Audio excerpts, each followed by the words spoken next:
Assalamualaikum warahmatullahi wabarakatuh. Perkenalkan, nama saya Muhammad Rizky Abdillah, kelas RA3, Prodi Manajemen, Fakultas Ekonomi dan Bisnis.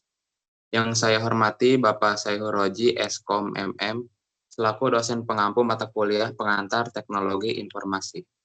Di sini saya akan mempresentasikan materi pertemuan 1 sampai 12 mata kuliah pengantar teknologi informasi. Baik, langsung saja kita masuk ke materi yang pertama, yaitu pengantar teknologi informasi. Definisi teknologi informasi, yaitu memiliki 3 definisi tentang dunia digital, perkembangan teknologi, dan pendukung efisiensi.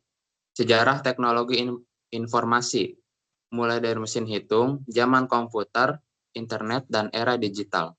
Selanjutnya ada penggunaan teknologi informasi dalam kehidupan sehari-hari, yaitu komunikasi, hiburan, dan belanja online. Peran teknologi informasi dalam bisnis, yaitu kolaborasi, pemasaran dan penjualan, pengambilan keputusan.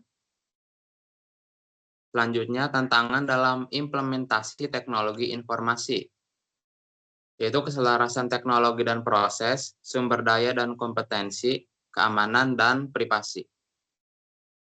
Keuntungan dan manfaat teknologi informasi, yaitu otomasi dan efisiensi, akses ke informasi, dan komunikasi global.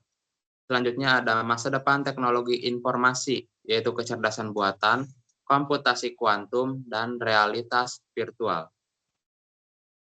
Materi pertemuan kedua yaitu sejarah perkembangan komputer. Pengertian dan definisi komputer. Komputer adalah alat elektronik yang dapat menerima, menyimpan, mengolah, dan memberikan informasi secara otomatis. Komputer telah mengubah dunia dengan kecepatan dan kemampuannya. Selanjutnya ada komputer analog. Sebuah era di mana komputer beroperasi berdasarkan kontinuitas nilai menggunakan sirkuit analog untuk mewakili data. Mereka sangat penting dalam pengaturan ilmiah dan militer. Selanjutnya ada komputer mekanik. Komputer yang menggunakan perpindahan fisik atau mesin untuk melakukan perhitungan. Contohnya dalam mesin hitung Babbage menyumbangkan kontribusi penting bagi perkembangan teknologi komputer. Selanjutnya ada generasi komputer pertama. Memiliki 3 generasi, yaitu 1 komputer tabung vakum, 2 program Melber-Rechner, 3 UNIVAC One. Generasi komputer kedua, yaitu transistor, kartu ponsel, komputer arsitektur pipa. Selanjutnya ada generasi komputer ketiga, yaitu sirkuit terpadu, sistem operasi, PC dan personal komputer, GUI, dan mouse. Selanjutnya ada generasi komputer keempat, yaitu perkembangan jaringan, teknologi bergerak, dan computing yang lebih cepat. Materi pertemuan ketiga yaitu dasar-dasar perangkat keras. Mekanisme kerja komputer. Kerja komputer, inti dari komputer, bit, byte, dan buzzword, dan memori komputer. Alat input dan output, yaitu keyboard, printer, monitor, dan mouse. Selanjutnya ada sistem komputer, yaitu komponen, sistem operasi, dan perkembangan. Selanjutnya ada alat penyimpanan, yaitu hard drive atau HDD, dan solid state drive atau SSD. Selanjutnya ada flash drive. Materi pertemuan keempat yaitu konsep program dan sistem software. Tujuan konsep program dan sistem perangkat lunak. Konsep program dan sistem perangkat lunak bertujuan untuk memahami struktur, fungsi, dan perilaku perangkat lunak, serta memastikan bahwa program yang dibangun dapat memenuhi kebutuhan pengguna dengan efisiensi dan kualitas tinggi. Definisi konsep program dan sistem perangkat lunak. Konsep program dan sistem perangkat lunak merujuk pada standar, prinsip, dan teknik yang digunakan dalam merancang, mengembangkan, dan memelihara perangkat lunak. Hal ini meliputi proses, metode, dan alat yang terlibat dalam siklus hidup perangkat lunak. Elemen-elemen konsep program dan sistem perangkat lunak. Konsep program dan sistem perangkat lunak terdiri dari elemen seperti analisis kebutuhan, desain arsitektur, pengkodean, pengujian, pemeliharaan, dan dokumentasi. Semua elemen ini saling terkait dan merupakan bagian integral dari pengembangan perangkat lunak. Selanjutnya ada metode pengembangan program dan sistem perangkat lunak, yaitu waterfall. Metode pengembangan perangkat lunak yang mengikuti alur linear dan terstruktur. Selanjutnya ada Agile, metode pengembangan perangkat lunak yang adaptif dan kolaboratif. Selanjutnya ada DevOps, metode pengembangan perangkat lunak yang menggabungkan pengembangan dan operasi. Program analisis kebutuhan dalam konsep program dan sistem perangkat lunak. Analisis kebutuhan merupakan tahap awal yang penting dalam pengembangan perangkat lunak. Proses ini melibatkan pemahaman mendalam tentang kebutuhan pengguna dan pemodelan sistem untuk mencapai tujuan yang diinginkan. Selanjutnya ada tantangan dalam mengimplementasi konsep program dan sistem perangkat lunak, yaitu kompleksitas, perubahan kebutuhan, kualitas, dan keamanan. Keunggulan dan manfaat penggunaan konsep program dan sistem perangkat lunak, yaitu produktivitas tinggi, peningkatan keamanan, kualitas unggul, dan peningkatan keandalan. Materi pertemuan kelima yaitu mengenal proses kata sampai dengan paperless publishing, alat kerja dan fitur Word yang mempermudah pengolahan kata.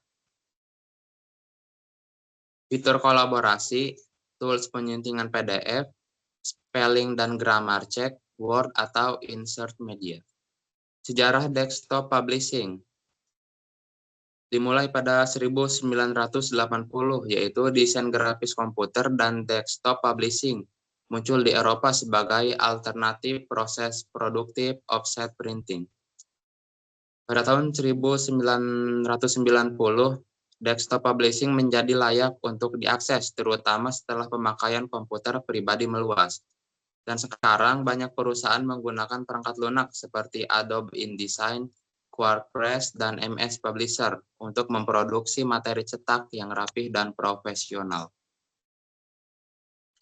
Spreadsheet sebagai alat pengolah data, yaitu untuk mengolah laporan keuangan, perencanaan fitness, dan perencanaan proyek. Software statistik atau SPSS, software untuk pemrosesan data statistik dan analisis data.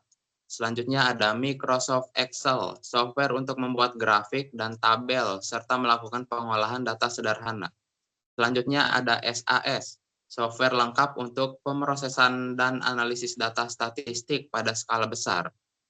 Selanjutnya ada statistik dan analisis, statistik deskriptif, uji hipotesis, dan analisis variansi atau ANOVA. Selanjutnya ada visualisasi ilmiah, yaitu astronomi, kedokteran, dan genetika. Perhitungan resiko dalam paperless publishing. Keamanan sistem, rendahnya biaya produksi, dan keuntungan lingkungan.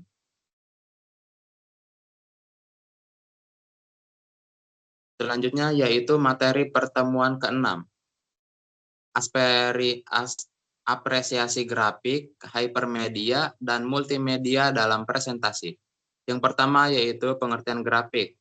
Terdapat 4 pengertian grafik, yaitu komunikasi visual, kreativitas, tingkat efektivitas, dan visualisasi data. Selanjutnya ada hypermedia dalam presentasi, yaitu pengertian hypermedia, interaktivitas, dan engagement.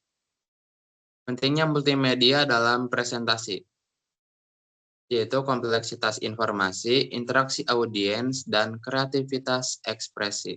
Perbedaan antara grafik, hypermedia, dan multimedia. Grafik, bentuk visual yang mewakili data secara efektif. Hypermedia, tautan tak terbatas antara berbagai media dalam presentasi.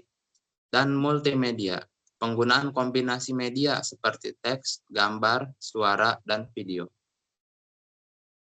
Penerapan grafik, hypermedia, dan multimedia dalam presentasi.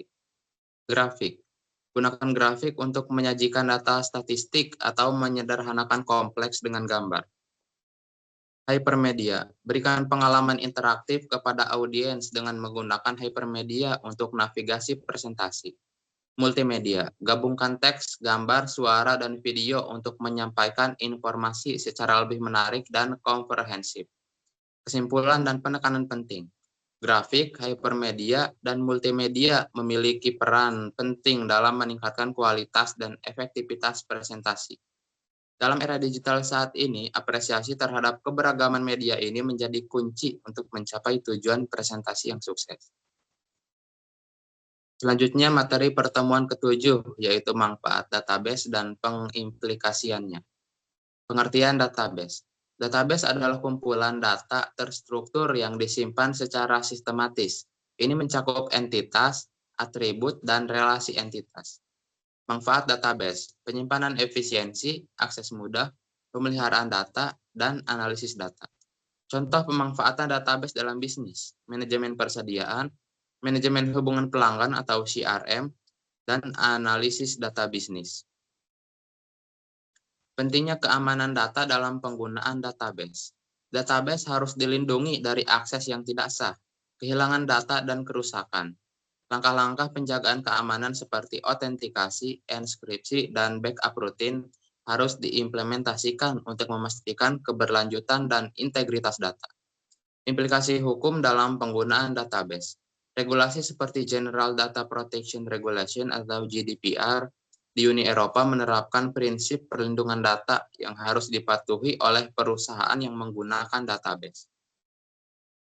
Tantangan dalam pengelolaan database, yaitu skalabilitas, kecepatan dan kinerja, dan kesesuaian dengan peraturan. Pengembangan database di masa depan, yaitu database terdistribusi, integritas dengan kecerdasan buatan atau AI, lebih terfokus pada keamanan. Kesimpulan pada resume materi presentasi ini adalah bahwa komputer memiliki sejarah perkembangan yang panjang, mulai dari komputer gen pertama sampai dengan komputer modern yang banyak digunakan sebagai komputer pribadi. Baik, di sini kita masuk pada presentasi materi setelah UAS. Yuk.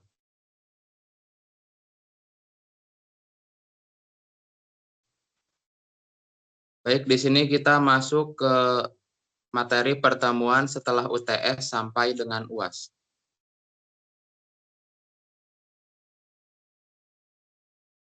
Pertemuan ke-8. Pengantar jaringan dan pengantar jaringan komputer dan telekomunikasi. Basic of Computer terdiri dari dua, yaitu Local Area Network atau LAN dan Wide Area Network atau WAN. The Power of Email, yaitu Efficient Communication, 2. In-centered Collaboration, 3. Global Connectivity. Teleconferencing, Breaking Barriers, Virtual Meeting, Video Conferencing, dan Webinar. Instant Messaging, Connecting in Real Time, yaitu Real-Time Communication, Group Chat, dan Virtual Presence. Transforming the World of Information, yaitu Instant Access to Information, Business Efficiency, Internet of Things atau IoT. Conclusion, Endless Possibilities, Connecting the World, the Future of Networking. Pertemuan ke-9, yaitu pengenalan internet. Awal mula internet, yaitu kelahiran ARPANET dan lahirnya Triple W, pengembangan protokol TCP atau IP. Perkembangan teknologi internet, kecepatan transmisi data, perangkat terhubung, dan komputasi awan. Dampak internet terhadap kehidupan manusia, yaitu akses informasi, komunikasi instan, dan peluang bisnis baru. Perubahan gaya hidup akibat internet, yaitu gaya hidup digital, sumber informasi utama, kehadiran online, dan ketergantungan teknologi. Tantangan dan isu terkait internet, privasi dan keamanan, konten berbahaya, kesenjangan digital. Masa depan internet, yaitu teknologi 5G, Internet of Things, dan kecerdasan buatan. Kesimpulannya adalah konektivitas global, inovasi berkelanjutan, tantangan yang terus berkembang. Pertemuan ke-10. Memahami infrastruktur data dan informasi. Definisi dan konsep dasar infrastruktur data, yaitu basis data, konektivitas, server, dan penyimpanan. Konsep utama infrastruktur data, yaitu perangkat keras, perangkat lunak, sumber data, dan proses dan alur kerja. Manfaat infrastruktur data yang efektif. 1. Peningkatan efisiensi. 2. Pengambilan keputusan yang lebih baik. 3. Inovasi dan pengembangan produk. Tantangan dalam membangun infrastruktur data, yaitu kompleksitas, keamanan dan privasi, sumber daya terbatas, perubahan. Teknologi pendukung infrastruktur data, yaitu database dan sistem penyimpanan, jaringan, dan konektivitas. Prinsip-prinsip desain infrastruktur data, yaitu scalable dan tahan lama, keamanan dan privasi, interoperabilitas, dan efisiensi biaya. Langkah-langkah implementasi struktur data yang sukses, yaitu perencanaan, desain, implementasi, manajemen, dan evaluasi.